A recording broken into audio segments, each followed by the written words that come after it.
महायुति सरकार द्वारा पेश किया गया अनुरूपक बजट समाज के सभी वर्गों के लिए न्यायपूर्वक और जनोन्मुखी है। यह दावा भंडारा के पूर्व सांसद सुनील मेंढे ने किया। सर्किट हाउस में आयोजित प्रेस वार्ता में वे बात कर रहे थे। मेंढे ने आगे कहा कि राज्य के उप मुख्यमंत्री और वित्त मंत्री अजित पवार ने गरीबों, पिछड़े वर्गों, ओबीसी, आदिवासियों, किसानों, युवाओं, महिलाओं और समाज के सभी महत्वपूर्ण तत्वों पर ध्यान केंद्रित करते हुए एक व्यापक बजट पेश किया, जिससे यह साफ है कि बजट अच्छा है और सभी मानदंडों पर खरा उतरता है। इस जनोन्मुखी बजट के लिए वह पूरी सरकार को बधाई देते हैं। महिलाओं के लिए मुख्यमंत्री माझी लाड़की बहन योजना बहुत महत्वाकांक्षी है और महिलाओं को सशक्त बनाती है। हम भारतीय जनता पार्टी के सदस्य के रूप में ऐसे लाभार्थियों को मार्गदर्शन और सभी प्रकार की सहायता प्रदान करने के लिए एक कक्ष स्थापित करने की पहल करेंगे, ताकि हर जरूरतमंद लाभार्थी महिला को इस योजना का लाभ मिल सके। सामूहिक विवाह के लिए 10,000 रुपए का अनुदान बढ़ाकर 25,000 कर दिया गया है। पर्यटन स्थलों पर रहने वाली महिलाओं को व्यवसाय स्थापित करने के लिए आई योजना के माध्यम से 15 लाख का ब्याज मुफ्त ऋण दिया जाएगा। किसानों के लिए बिजली बिल माफी, सोलर पंप जैसी योजनाएं लाभकारी होगी। 10 लाख युवाओं को 10,000 विद्या वेतन और उद्योग प्रशिक्षण दिया जाएगा। आदिवासियों के घरकुल के लिए 100 करोड़ रुपए दिए गए हैं। उन्होंने विश्वास दिलाया कि सभी भाजपा कार्यकर्ता इस योजना को जन जन तक पहुंचाने का प्रयास करेंगे। इस समय चैतन्य उमालकर, अनूप ढोके, मयूर बी सेन, विनोद बांते, प्रेमचंद भोपे, मथुरा मदनकर, चंद्रकला भोपे आदि उपस्थित थे। भाऊ काय सांगाल, आज पत्रकार परिषद घेतलेली आहे, कोणते कोणते मुद्दे ठेवलेले आहेत, सरकारने मोठा पुरावा घेतलेला आहे, काय सांगाल? 28 तारखेला आमच्या महायुतीचे अर्थमंत्री आदरणीय अजितदादा पवार यांनी विधानसभेमध्ये अर्थसंकल्प मांडला आणि मला आनंद होतो आहे की एक चांगला अर्थसंकल्प महिलांसाठी, युवकांसाठी, शेतकऱ्यांसाठी आणि सर्वसामान्य मागासवर्गीयांसाठी चांगला असा सुंदर असा अर्थसंकल्प त्यांनी मांडला।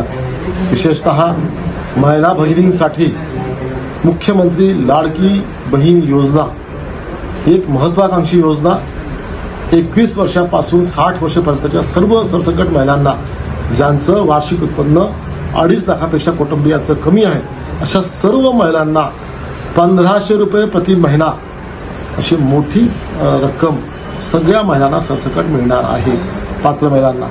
त्यामुळे ही चांगली योजना त्या दिवशी मांडली। दुसरं, शेतकऱ्यांसाठी मोफत वीज बिल देणे, कुठलंही बिल न आकारता 7.5 HP पर्यंत शेतकऱ्यांना मोफत वीज देणे, त्यांना सौर ऊर्जेचा पंप देणे, युवकांसाठी प्रत्येकी 10,000 रुपये प्रतिमाह त्यांना स्टायपेंड देणे त्यांच्या प्रशिक्षण काळामध्ये, अशा प्रमुख योजना या अर्थसंकल्पात मांडल्यात। नुसत्या मांडल्या नव्हे, त्याच्याकरता आर्थिक तरतूद केली सरकारने आणि म्हणून ते सांगण्यासाठी अनेक योजना तुम्हाला सांगितलं। शैक्षणिक योजना आहेत, दुधाकरता 5 रुपये प्रति लिटर गाईच्या दुधासाठी ते शेतकऱ्यांची अधिकची योजना आहे। आपल्या दूध उत्पादक वाढावं त्या दृष्टीने त्याच्या वेगळ्या योजना आहेत। युवकांसाठी किंवा महिलांसाठी उद्योजकाकरता काही योजना आहेत। दिव्यांगांसाठी घरकुलाची विशेष 34,000 वेगळे दिव्यांगांसाठी घरकुल बांधणार आहोत। अशा एक योजना याच्या माध्यमातून अर्थसंकल्पाच्या माध्यमातून मांडलेल्या आहेत। याकरता आम्ही आमच्या भंडारा गोंदिया जिल्ह्याच्या शेतकऱ्यांच्या, महिलांच्या वतीने, युवकांच्या वतीने महायुती सरकारचं, विशेषतः मुख्यमंत्री एकनाथराव शिंदे असोत, आमचे मुख्यमंत्री लाडके देवेंद्र फडणवीसजी असोत किंवा ज्यांनी अर्थसंकल्प मांडला असे माननीय अजितदादा पवार असोत, या सगळ्यांचं आणि यांच्या संपूर्ण सरकारचं मी अभिनंदन करतो, आभार मानतो। एक चांगला अर्थसंकल्प त्यांनी लोकांना आम्हाला दिला आणि मला विश्वास आहे की या सगळ्या योजनांचा फायदा मिळवण्याकरता आम्ही भाजप म्हणून, आमच्या महिलांच्या योजना मिळवण्यासाठी आमच्या महिला मोर्चा म्हणून स्वतः पुढाकार घेऊन या सगळ्या योजना आम्ही लोकांपर्यंत पोहोचण्याचं येणाऱ्या काळात काम करणार आहोत आणि मोठ्या प्रमाणामध्ये लाभार्थीसाठी पर्यंत पोहोचण्याचा प्रयत्न आम्ही करणार आहोत। मी आपल्या माध्यमातून आवाहन करतो सर्व जनतेला की त्यांनी मोठ्या संख्येने याचा लाभ घ्यावा। ज्यांना कुठली काही अडचण नसेल तर आम्ही जे बसलेले आहोत ते नेते, आम्ही हे सगळं आहोतच, आमचे महिला मोर्चाच्या पदाधिकारी आहेत आणि अजूनही आमचे बाकी कार्यकर्ते त्यांना निश्चित मदत करतील। त्याकरता वेगळा सेल करून माझ्याच मी कार्यालयामध्ये परवापासून त्याचा वेगळा सेल तयार करणार आणि सगळ्या योजनांचा लाभ, प्रचार, प्रसार आणि त्यांना मदत करण्यासाठी मदत केंद्र उभारणार।